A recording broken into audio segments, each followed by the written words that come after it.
Todo comenzó una mañana de septiembre, cuando el viento cambió de dirección sobre la costa de Finisterre. El mar, siempre turbulento, siempre celoso de sus secretos, amaneció extrañamente quieto. Los pescadores, acostumbrados al rugido de las olas, miraban con desconfianza ese silencio espeso, como si el océano estuviera conteniendo la respiración. Fue entonces cuando apareció el primero. Un bloque oscuro, cubierto de algas y corales, emergió entre la niebla como la espalda de una ballena muerta. Al principio, creyeron que era un peñasco arrastrado por la marea, pero cuando la espuma se retiró, dejaron al descubierto una estructura de madera ennegrecida, con clavos de hierro antiguos. Los lugareños se reunieron alrededor. Un anciano, que había pasado toda su vida en el puerto, murmuró con la voz temblorosa: «Eso no es roca, es quilla». En cuestión de horas, otros fragmentos comenzaron a aparecer a lo largo de varios kilómetros de playa, mástiles, restos de timones, piezas de cobre, incluso un cañón oxidado. Parecía como si el mar hubiera decidido, de pronto, vomitar siglos de naufragios olvidados. La noticia corrió rápido. Equipos de arqueólogos marinos, oceanógrafos y periodistas llegaron desde toda España. Instalaron carpas, cámaras, laboratorios portátiles. El aire olía a sal y misterio. El profesor Ernesto Varela, un experto en naufragios del siglo XVIII, fue el primero en notar algo inquietante. «Esto no puede ser un solo barco», dijo, examinando una de las tablas con sus gafas empañadas. «Los estilos de construcción son distintos. Hay piezas de más de 3 épocas diferentes». Los análisis iniciales confirmaron su sospecha. Los restos pertenecían a al menos 7 embarcaciones distintas, hundidas en fechas que iban desde 1620 hasta finales del XIX. Lo más extraño era su ubicación, todos aparecían en el mismo punto exacto, como si hubieran sido atraídos hacia un mismo abismo. Una noche, mientras el equipo dormía, una tormenta repentina azotó la costa.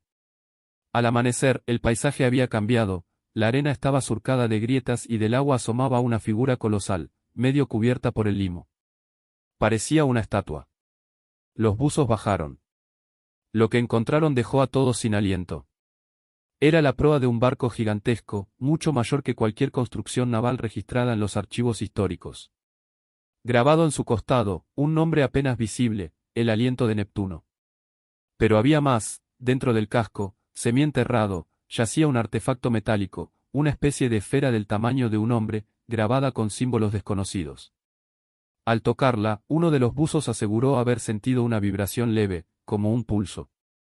Los científicos llevaron la esfera al campamento y comenzaron a analizarla. No había señales de soldadura, ni apertura visible, ni huellas de herramientas. Sin embargo, su interior emitía una frecuencia constante, apenas perceptible, como una voz atrapada bajo kilómetros de agua. «No es arte», dijo Varela. «No es humano». Aquella noche, el mar volvió a rugir. Las olas alcanzaron los equipos, destruyeron las carpas y arrastraron la esfera de vuelta al océano. Al día siguiente, los restos del naufragio habían desaparecido. Toda la playa, lisa, sin una sola tabla, como si nada hubiera ocurrido.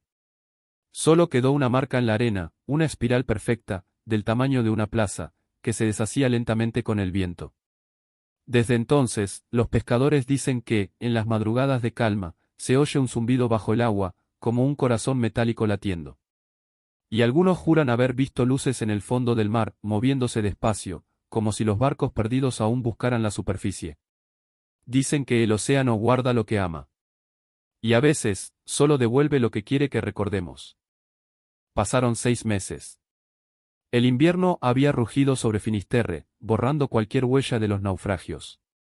La playa, antes llena de vida y curiosos, estaba ahora desierta. Solo quedaba el rumor del mar, paciente, como si esperara a que alguien hiciera la pregunta correcta. Pero los científicos no habían olvidado. Desde que la esfera desapareció, los sensores submarinos de toda la costa atlántica habían registrado una señal rítmica, idéntica a la frecuencia que Varela y su equipo habían detectado antes de la tormenta. No era ruido natural. Era organizado. Y cada mes, la señal se repetía. Con precisión. Como un reloj latiendo bajo el mar. En marzo, la Agencia Oceanográfica Internacional autorizó una segunda expedición. Varela, más delgado y ojeroso, volvió al frente del equipo.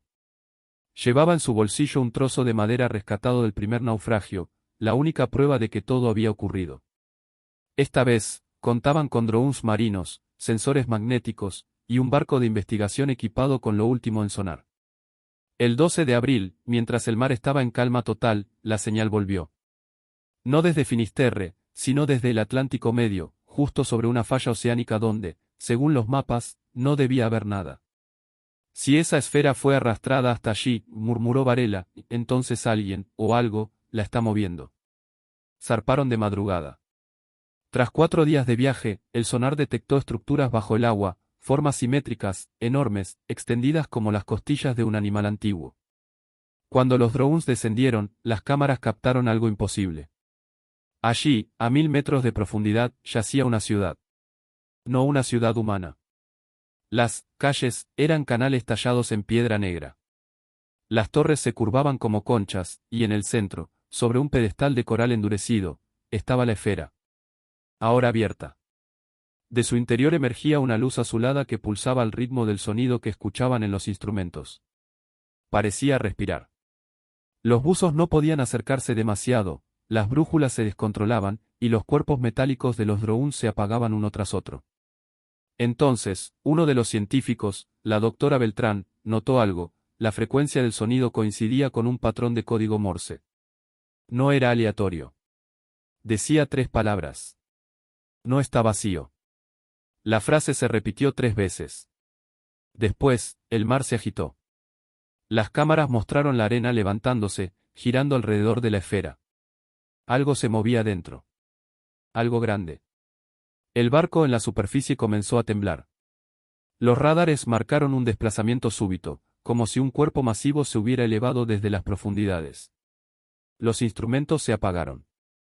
Durante 5 minutos, el océano entero se quedó quieto. Sin olas, sin viento. Luego, un sonido profundo, casi un rugido, se extendió por kilómetros. Cuando todo volvió a la calma, el radar mostraba solo una señal, alejándose hacia el oeste, mar adentro. Semanas después, los satélites detectaron una corriente marina anómala, un corredor de agua cálida que atravesaba el Atlántico a una velocidad imposible.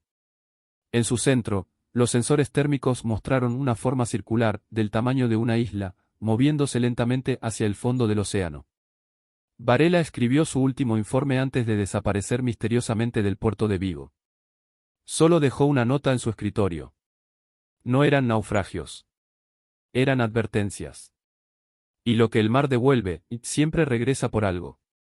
Desde entonces, pescadores en la costa de Islandia juran haber visto, bajo las aguas negras, el destello de una esfera azul. Y cuando el viento sopla desde el oeste, las boyas marcan el mismo pulso constante. Tac, tac, tac. Como si el mar, en su lengua antigua, siguiera repitiendo un mensaje que nadie se atreve a traducir.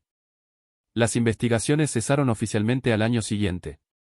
Los gobiernos involucrados, España, Francia y Portugal, clasificaron toda la información bajo el argumento de riesgo geológico y seguridad marítima. Sin embargo, en los muelles, en los bares de los pescadores, los rumores crecieron como hongos tras la lluvia. Había quienes decían que Varela no desapareció, sino que fue reclutado. Otros juraban haberlo visto en un barco militar rumbo al Atlántico Norte, con cajas selladas y equipos científicos. Nadie podía probar nada. Hasta que una noche, 3 años después, una señal idéntica a la de la esfera volvió a escucharse. Pero esta vez, no venía del océano. Venía de tierra firme.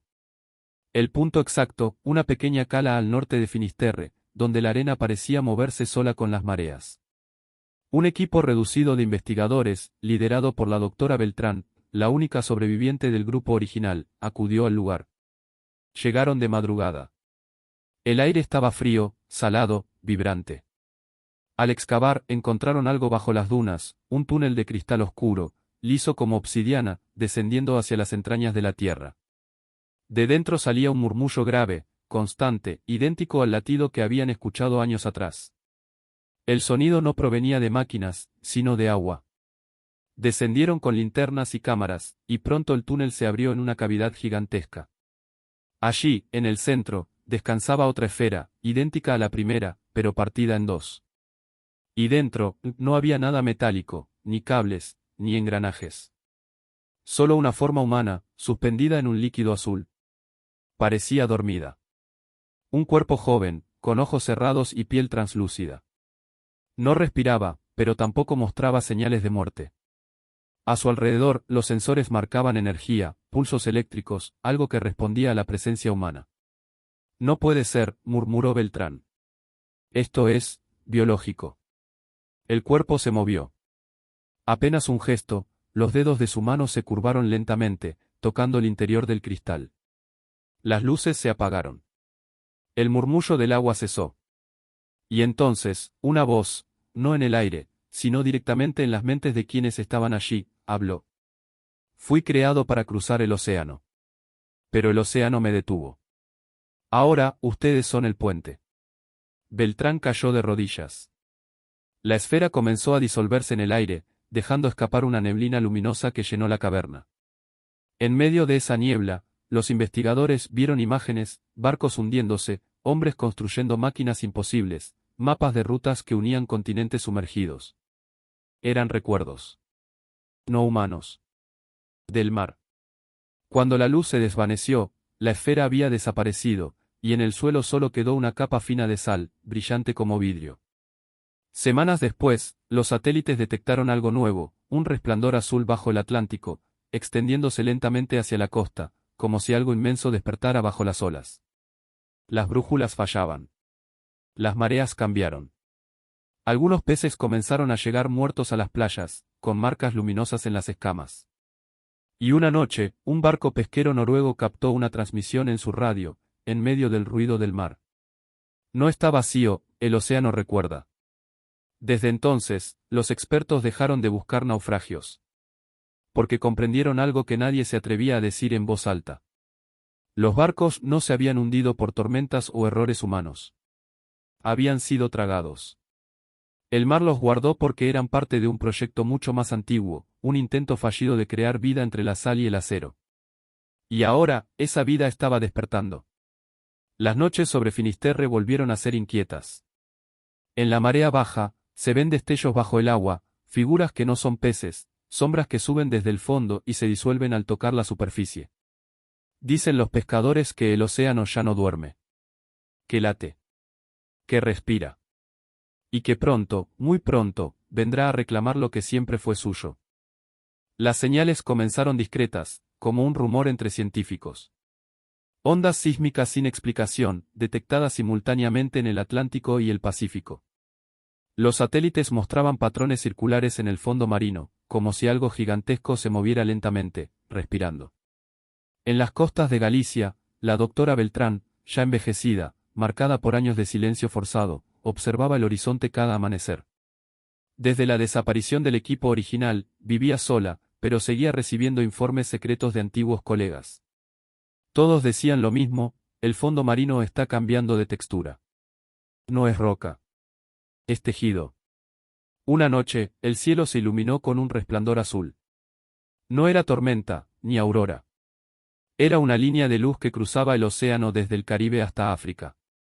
Los barcos que se encontraban sobre ella quedaron suspendidos, inmóviles, como atrapados por un campo invisible. Algunos tripulantes contaron, antes de perder la señal, que el mar cantaba. Las autoridades intentaron calmar al mundo, hablaron de fenómenos naturales, de gas metano liberado por placas tectónicas. Pero las grabaciones eran imposibles de negar, voces humanas, mezcladas con sonidos de ballenas, recitando frases incomprensibles. Beltrán sabía lo que significaban. Eran mensajes. Recuerdos. El océano estaba hablando con las lenguas de los muertos.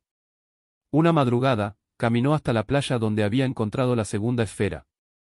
La arena temblaba suavemente bajo sus pies, como si respirara. Se arrodilló y colocó las manos sobre el suelo húmedo. Sintió un pulso.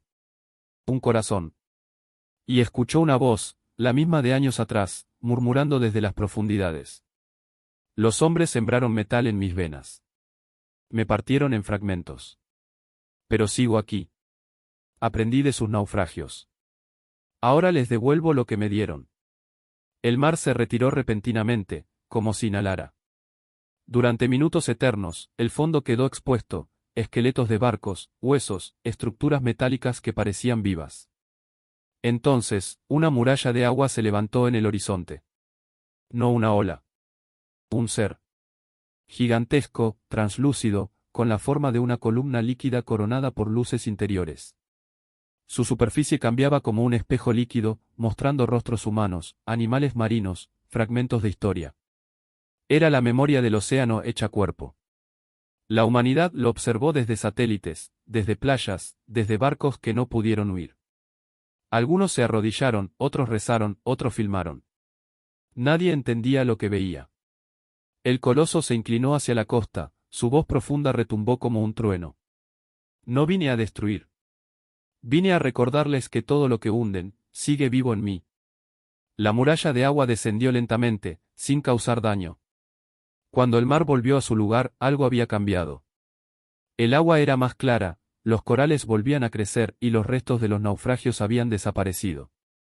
Solo quedó, en la orilla, una figura humana hecha de sal cristalina, con los ojos cerrados y una expresión serena. Era la doctora Beltrán. Nadie la volvió a ver viva. Los pescadores dicen que, en noches sin luna, pueden ver su sombra bajo las olas, caminando entre barcos antiguos. Dicen que habla con el océano, que ahora es parte de él. Y cuando sopla el viento, se escucha su voz mezclada con el murmullo del mar. Escuchen. El agua nunca olvida. Pasaron meses desde aquel amanecer imposible. El mundo cambió. No con guerras ni profecías, sino con silencio. Los océanos, antes violentos y contaminados, se volvieron anormalmente tranquilos. Las mareas obedecían ritmos desconocidos, las tormentas se disipaban con formas geométricas perfectas. Los marineros hablaban de círculos de calma, donde el mar parecía respirar. Los gobiernos formaron la Coalición Azul, una alianza de científicos, biólogos y oceanógrafos encargados de entender lo que había ocurrido. En su primer informe oficial, se mencionó por primera vez un término nuevo, la novena profundidad, un punto de origen detectado bajo el Atlántico, donde las señales electromagnéticas desaparecían y el tiempo parecía distorsionarse. Una expedición partió hacia ese punto, y entre sus integrantes iba Mara Beltrán, nieta de la doctora desaparecida. Había heredado su curiosidad y también sus sueños. Desde niña, escuchaba la voz del mar susurrar su nombre mientras dormía. «Despiértame», decía. A bordo del Odisea 9, un submarino preparado para soportar presiones imposibles, Mara y su equipo descendieron durante 3 días continuos. A los 10.000 metros de profundidad, las luces frontales revelaron estructuras que ningún ojo humano había visto, arcos translúcidos, columnas que palpitaban como venas, y una cúpula inmensa hecha de coral vivo y metal fundido. «No puede ser natural», murmuró el capitán. Mara activó los sensores. Ninguna señal volvió. Todo se volvió estático. Entonces, una figura se proyectó en el vidrio frontal, una silueta humana, flotando en la oscuridad. Era la doctora Beltrán. O algo que había sido ella. Su cuerpo brillaba como agua con luz interior, y su voz se escuchó en la mente de todos. Sembraron miedo, y el océano aprendió de él. Ahora les ofrezco memoria. Escuchen, antes de repetir. Las paredes del fondo comenzaron a emitir imágenes, como si el mar proyectara su historia. Naufragios, guerras navales, desechos, petróleo, pero también nacimientos, abrazos, y los primeros barcos humanos navegando con esperanza. El océano mostraba todo lo que había visto. El capitán, con lágrimas en los ojos, murmuró. El mar está vivo. Mara dio un paso al frente. Sintió el agua envolviéndola a través del cristal del casco, cálida, como una mano. Su traje se desintegró lentamente. No se ahogó. Respiraba agua. Y escuchó la voz de su abuela, clara y suave. El mar no castiga. Enseña. El Odisea 9 emergió 3 días después sin energía.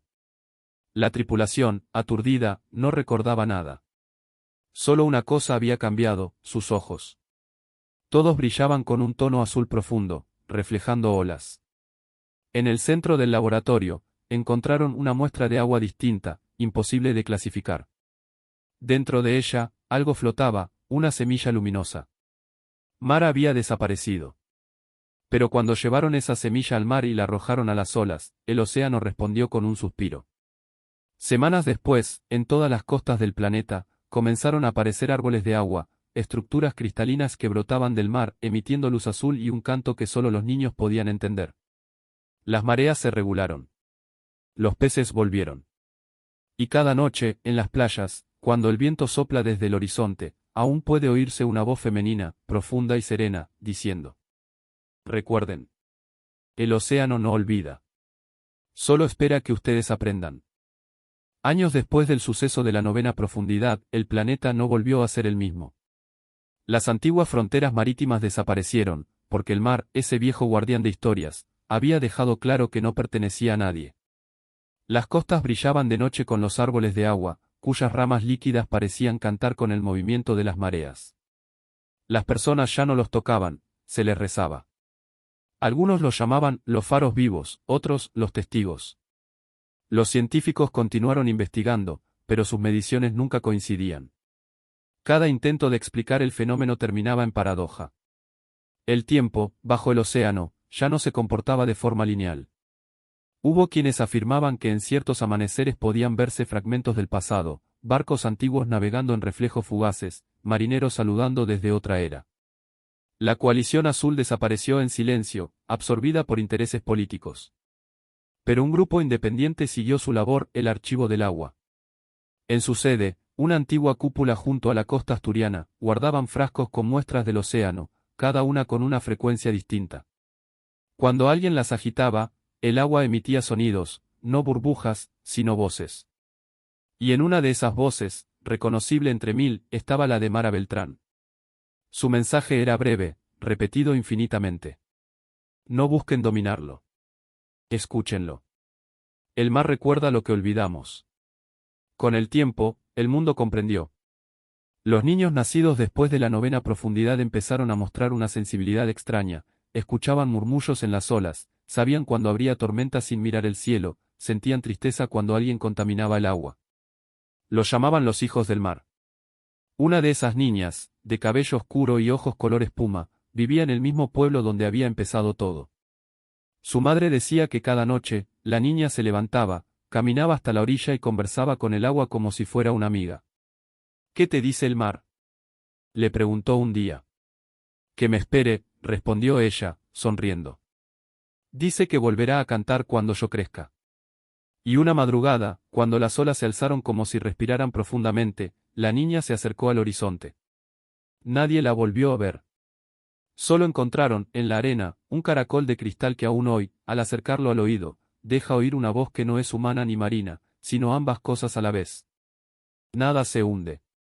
Todo vuelve a la superficie, cuando el corazón aprende a escuchar. Desde entonces, los marineros dicen que cuando el sol se pone en calma y el mar parece de vidrio, puede verse una figura femenina caminando sobre el agua. No lleva redes ni anclas, sino una antorcha azul que ilumina el fondo del mar. La llaman la guardiana del horizonte. Y su canto, dicen, es el eco eterno de un mundo que decidió, por fin, entender al océano. El siglo XXI se desvaneció con la misma rapidez que una ola en la arena. Las ciudades costeras, antaño muros de cemento y ruido, se convirtieron en refugios de cristal y sal. El océano se había extendido más allá de sus límites antiguos, no por destrucción, sino por deseo propio.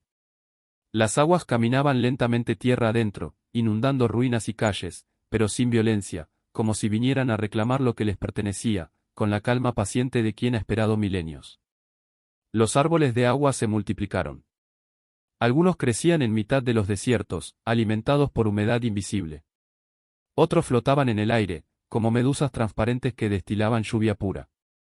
La humanidad comenzó a adaptarse, y quienes habían nacido con los ojos azul profundo, los hijos del mar, guiaban esa nueva era. Entre ellos había un joven llamado Eloy, aprendiz del Archivo del Agua. Era curioso, impaciente, y tenía un don, podía escuchar palabras en las corrientes. Una noche, mientras clasificaba muestras antiguas, escuchó algo que nadie había oído antes, una melodía incompleta, como un canto esperando respuesta. La grabó, la amplificó, y la escuchó miles de veces hasta entender que no era un canto humano. Era un llamado. Eloy comprendió que provenía de la 9ª profundidad, el mismo lugar donde su antepasada, Mara Beltrán, había desaparecido. Impulsado por una mezcla de herencia y obsesión, decidió bajar. Reunió un pequeño grupo de investigadores, todos descendientes de los primeros que habían visto los árboles de agua, y zarpó en un navío semivivo, el Serpiente de Luz, construido con coral biotecnológico. El barco no tenía motores, se movía siguiendo las mareas, como si supiera a dónde ir. Durante semanas, el viaje fue una plegaria en movimiento. El mar los alimentaba con peces que saltaban voluntariamente al barco, y las estrellas parecían guiarlos como brújulas antiguas. Hasta que una noche el mar se abrió. Literalmente. Las aguas se dividieron en espiral, mostrando una grieta infinita de luz azul. Eloy comprendió que habían llegado. El Serpiente de Luz descendió sin esfuerzo, rodeado por remolinos que no los destruían, sino que los sostenían. Al llegar al fondo, encontraron la cúpula viva, aquella que Mara había descrito, pero ahora estaba florecida. De su centro brotaba una figura, una mujer hecha de agua y memoria. No tenía rostro fijo, era todas las formas del océano al mismo tiempo. Mara, susurró Eloy. Ella asintió, pero su voz no fue sonido, sino vibración. El mar me guardó. Yo guardé su sueño. Ahora tú debes despertarlo. Las paredes comenzaron a iluminarse, mostrando imágenes de futuro.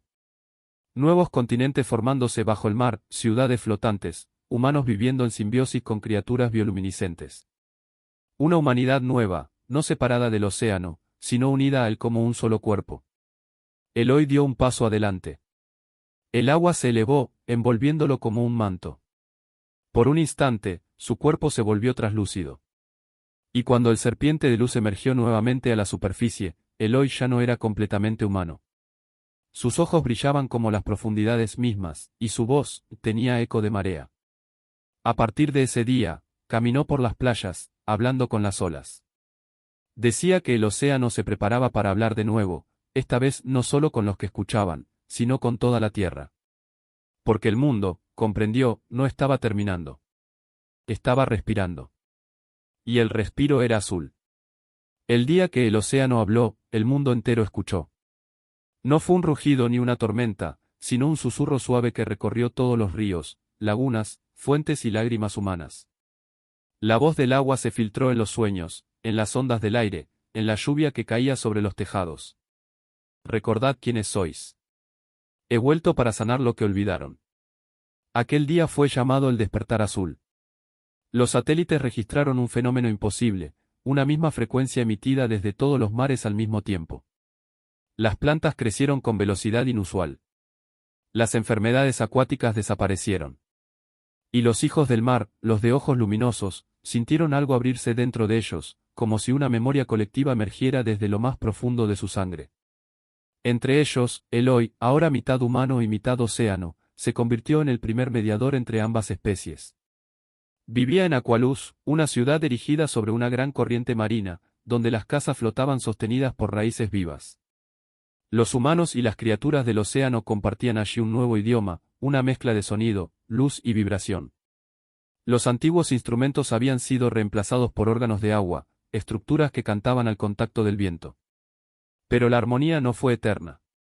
Mientras el mar se expandía, las regiones más secas del planeta, los desiertos y mesetas olvidadas, comenzaron a resistirse. Las arenas, que no conocían el océano, se alzaron como si tuvieran voluntad. Tormentas de polvo bloqueaban los cielos, impidiendo que la lluvia llegara. El mundo parecía dividirse otra vez, el agua contra la sequía, la memoria contra el olvido. Eloy comprendió que el equilibrio no podía basarse solo en un elemento. El océano recordaba, pero la tierra también tenía su voz. Guiado por los sueños de Mara, que aún lo visitaba como una figura líquida en los reflejos, viajó hacia el corazón del continente, donde las aguas nunca habían llegado. Allí encontró a una mujer de piel dorada y mirada como fuego, Nadia, la hija del desierto. Ella podía escuchar al viento como le escuchaba al mar. El agua sana, pero también devora, le dijo. La arena conserva lo que el océano borra. Si uno domina al otro, el mundo se partirá. Ambos emprendieron una travesía imposible, unir las dos memorias del planeta. Mientras Eloy invocaba corrientes de lluvia, Nadia hablaba con las dunas, que respondían con ecos antiguos. Al final, llegaron al límite entre ambos reinos, una grieta inmensa donde el mar se encontraba con el desierto. Allí, el aire vibraba con tensión elemental. Eloy extendió sus manos, Nadia hizo lo mismo. Y entre ellos, surgió una figura gigantesca, un cuerpo hecho de arena y agua, con ojos como soles nacientes. La entidad habló con una voz doble, una mitad rugido, una mitad ola. El planeta tiene dos mitades. Vosotros sois su unión. El mar y la arena se fundieron en una lluvia dorada que cubrió la tierra. Los océanos se elevaron, los desiertos florecieron, y las montañas se cubrieron de ríos de cristal. A partir de aquel día, el mundo dejó de ser azul o dorado. Se volvió traslúcido, como si toda su historia se filtrara a través de una sola gota. Eloy y Nadia desaparecieron en esa luz. Pero, siglos después, cuando el viento del desierto acaricia el mar, puede verse, en los reflejos del horizonte, a dos siluetas caminando juntas, una de agua, otra de fuego, custodiando el equilibrio del mundo. Y el océano, que ahora canta en calma, susurra su nombre cada noche. Los guardianes del amanecer. Pasaron 500 años desde la unión de Eloy y Nadia. El tiempo, que alguna vez se midió con relojes y calendarios, ahora se medía por los ciclos del agua, la marea del amanecer, la respiración de las olas, el pulso de la lluvia. El planeta ya no era un mosaico de tierras y mares. Era un solo cuerpo vivo, transparente, ondulante. Y dentro de él, los humanos se habían transformado. Eran llamados los anfios, descendientes de aquellos que aprendieron a vivir entre corrientes. Sus pulmones podían abrirse al aire o al agua. Sus ojos, reflejos de mares antiguos, brillaban con luz bioluminiscente. Vivían en Abailón, una red de ciudades sumergidas construidas con huesos de coral, hierro disuelto y cristales que respiraban. Las calles eran túneles líquidos, las casas burbujas de presión estable. Los niños jugaban con peces luminosos como si fueran cometas. La historia antigua, la de los humanos de superficie, se contaba como una fábula lejana. Había quienes dudaban que alguna vez hubieran caminado sobre tierra firme. Pero en los templos del fondo, los monjes del agua guardaban el eco de Eloy, una grabación arcaica donde aún podía oírse su voz diciendo: Cuando el mar se vuelva cielo, buscad la canción que no tenga fin. Durante siglos, nadie entendió lo que significaba. Hasta que Lira, una joven anfia de la ciudad abisal de Luzmarea, lo escuchó de nuevo, no como eco, sino como una llamada viva. Lira trabajaba como recolectora de datos en los jardines termales, donde el agua hirviente del núcleo alimentaba los sistemas energéticos. Allí, un día, una de las vetas empezó a emitir un sonido rítmico. No era corriente, ni sismo, ni falla técnica. Era una melodía. Y cuando Lira se acercó, la temperatura del agua bajó de golpe. Aparecieron burbujas con formas humanas, y dentro de ellas, rostros. Eran antiguos, de piel seca, respirando polvo. Rostros de los tiempos en que el mundo aún tenía desiertos. El océano estaba soñando la tierra. Lira, aterrorizada y fascinada, llevó la noticia al Consejo Abisal. Pero los ancianos no quisieron escuchar. Decían que la superficie era un mito, que no quedaba nada sobre el nivel del mar. El agua es nuestra madre, declaró el archiabisal. No debemos buscar un cielo que ya no existe. Lira desobedeció. Junto con un grupo de jóvenes curiosos, científicos, buzos y poetas, emprendió un viaje vertical. Subieron durante días, pasando por ruinas sumergidas, esqueletos de torres antiguas y naves oxidadas cubiertas de algas. Hasta que, por fin, el azul comenzó a aclararse. El agua se volvió dorada, luego transparente, y, de repente, rompieron la superficie. Lo que encontraron arriba no era el cielo que imaginaban. Era un océano de nubes, un mar invertido. Las gotas flotaban como medusas de luz, y la gravedad se comportaba como un sueño. Allí, suspendida entre la niebla, flotaba una ciudad perdida, Solaria, el último refugio de los humanos de aire. Y entre sus muros de cristal y viento, aún latía una figura atrapada en un capullo líquido. Lira la reconoció sin saber cómo. Era Nadia, intacta, dormida, esperando. La joven se acercó. El capullo se quebró, y el agua cantó. Una voz resonó en todos los mares y cielos. El equilibrio no termina. Solo cambia de forma. Soy arena, soy ola, soy amanecer. Las nubes se abrieron. Y desde ese día, el cielo comenzó a llover océano nuevo. El ciclo había vuelto a empezar. Y el planeta, una vez más, respiraba, con el ritmo perfecto del agua recordando su propio nombre. Cuando el cielo comenzó a llover océano, los mares no se agitaron, se elevaron. Las gotas ascendían en lugar de caer, formando ríos verticales que unían la superficie con las nubes. La tierra entera se volvió un solo pulso, un corazón transparente latiendo bajo la luz de un sol suavizado. Los anfios de las profundidades y los humanos de Solaria miraron hacia el mismo punto, el horizonte, donde ya no había frontera entre arriba y abajo. Lyra flotaba allí, entre las corrientes del Nuevo Mundo, viendo cómo el agua abrazaba el aire como si siempre hubieran sido uno. A su lado, la figura de Nadia, la guardiana que había dormido siglos, comenzó a desvanecerse lentamente, disolviéndose en miles de partículas luminosas. ¿A dónde vas?, preguntó Lyra, con voz temblorosa. A donde todos iremos, respondió Nadia, sonriendo. El planeta despierta, y nosotros somos su pensamiento. El viento cambió. Las olas se curvaron en espirales de luz. Entonces, Lyra escuchó lo que generaciones habían esperado oír, la voz del mar, no como eco ni canto, sino como lenguaje completo. No fuisteis mis hijos ni mis dueños. Fuisteis mi reflejo. Ahora que recordáis, ya no hay arriba ni abajo, ni tierra ni agua. Solo vida, respirando en todas sus formas. Las ciudades de coral se elevaron, las de cristal descendieron, y se fundieron en un solo tejido luminoso. El planeta se volvió claro como una esfera de vidrio, y dentro de él fluía una sola corriente, azul, dorada y blanca. Era el alma de todo lo que había existido. Lyra, suspendida entre nubes líquidas, vio rostros que jamás había conocido, los antiguos humanos, los marineros, los niños del primer despertar, Eloy, Mara, Nadia, todos convertidos en destellos, riendo como si la eternidad no pesara. Sintió su cuerpo disolverse, no en muerte, sino en pertenencia. El mar se expandió una última vez, y el planeta se hizo silencio. Un silencio lleno de movimiento, como el instante exacto antes de una respiración. Y así terminó la historia de la humanidad. No con guerras, ni ruinas, ni dioses. Sino con una fusión serena entre pensamiento y elemento, entre carne y agua, entre memoria y olvido. Desde lejos, si alguien mirara la Tierra, ya no vería un mundo azul. Vería una esfera translúcida, luminosa, cantando en frecuencias que ningún oído podría escuchar, pero que todos los corazones comprenderían. Y si uno se acercara lo suficiente, aún podría oír el susurro eterno de lo que fuimos. Nada se pierde en el mar. Solo cambia de forma para seguir respirando. El horizonte desapareció. Porque ya no había distancia entre nosotros y el infinito.